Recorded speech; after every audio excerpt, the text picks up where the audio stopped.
I can have a whole separate video going into all the details of my career path up till now, how I picked DMS, my previous bachelor's degree, which is in film production. It's kind of funny because you would think that if I'm a camera operator that my videos on YouTube would be better than they are. Hey guys, it's Remy. So today I'm going to be talking about my journey regarding my career field and how I went from having a degree in film production to now being in school for sonography.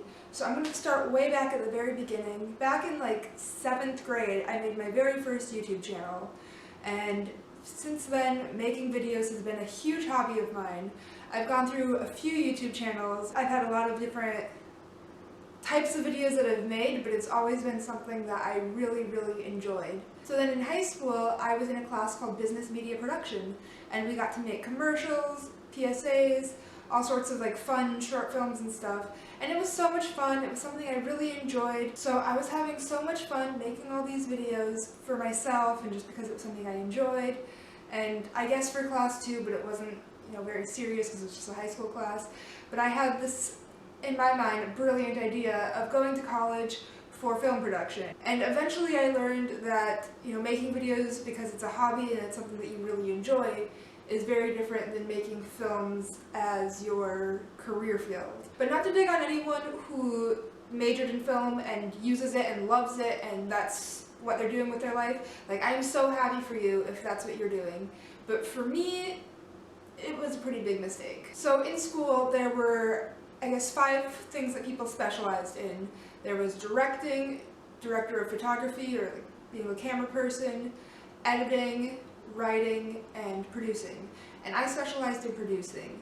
And I think a big part of the reason for that was because whenever I tried to do any of the creative stuff, I was comparing myself so harshly against my classmates, and I just didn't feel like I was good enough. I felt so much pressure. It wasn't fun anymore because of that pressure.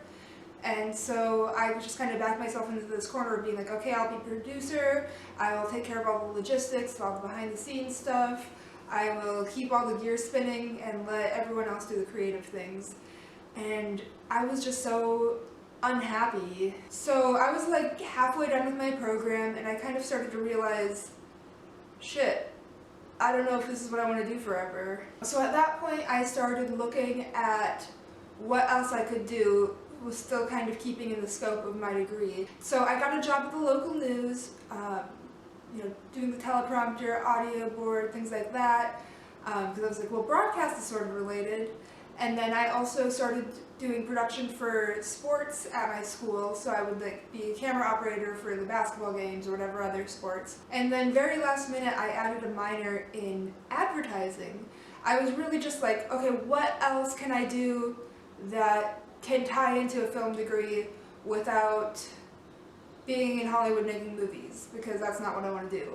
And so even before I graduated, I was just like stressing out, trying to figure out what I wanted to do with my life, trying to figure out a way to not waste my degree. And it was kind of like, I didn't really want to admit the size of mistake that I had made, because you don't want to just openly be like, yep, I spent 4 years getting a degree that was a complete waste of time and a mistake.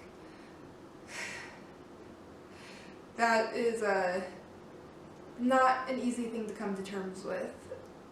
So then when I graduated, I started working in live events, specifically live events in a hotel environment, like hotel ballrooms. I was doing camera operating, but I was also working with sound systems and lighting systems. So it was somewhat related to video production, so I didn't completely feel like I was wasting my degree, but I also felt like, is this really what I want to do for the rest of my life?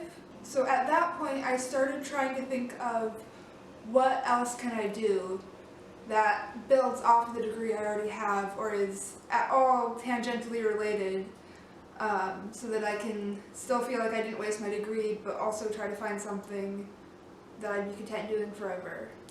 So there were a few things that I thought about, like going into advertising. I thought maybe I could get a master's degree in communications, or maybe even like an MBA. I thought about doing grant writing, because while I was in school for film, focusing on producing, I took a class that taught us about getting grants to secure funding for films. So I was like, maybe that's a direction I can go in that would be at least a little bit related. But all of these things just didn't feel like something that I'd be happy long-term doing.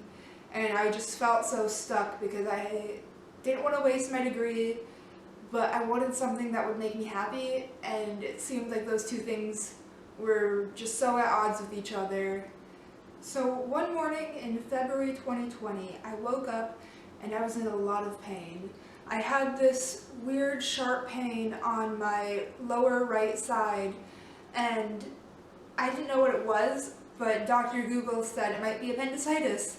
So I went to the doctor and he ordered an ultrasound for me. And before this, I kind of thought ultrasounds were just something that you would get if you're pregnant. I never really thought about the fact that they have more applications than that.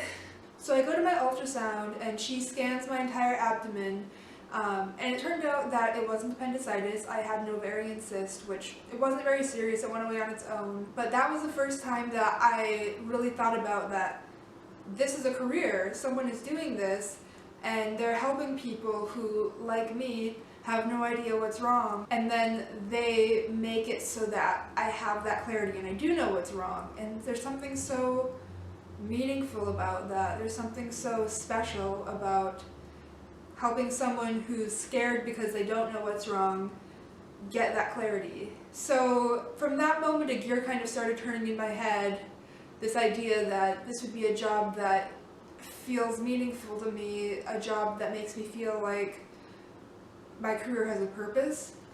But I pushed it off for a long time because I was like, well, that doesn't make any sense. I have a degree in film. Why would I go into the medical field instead of doing something that builds off the degree I already have? You know, it's like, I really just didn't want those 4 years to be a waste. And that was something that kept holding me back for a really long time. But one day I was just having a really bad day at work. I was being a camera operator, and I don't even know exactly what happened, but I was so frustrated and didn't like that this is what I was doing as a career. It wasn't fun, it wasn't meaningful. I felt like I was just kind of coasting by. And I was just like, you know what? If this is making me so unhappy, why am I holding myself back by saying I have to do something that's still connected to this thing that's not making me happy? And so that was the day that I was like, you know what, I really do need to check out this sonography thing. I really do need to do some research on that and figure out what that's all about. And at this point, I didn't know much about it at all. I had no idea how much sonographers made. I had no idea what the schooling looked like, how many years it would be. I just knew that it was something that was meaningful, that would help people's lives for the better, and that I needed a change. So this was February 2021, a year after that initial ultrasound, and I went home from work and I looked up everything I could look up about sonography, and the more I read about it, the more I was like, yeah, this sounds like it's right for me. Everything I looked at just made me feel more like, this is my calling.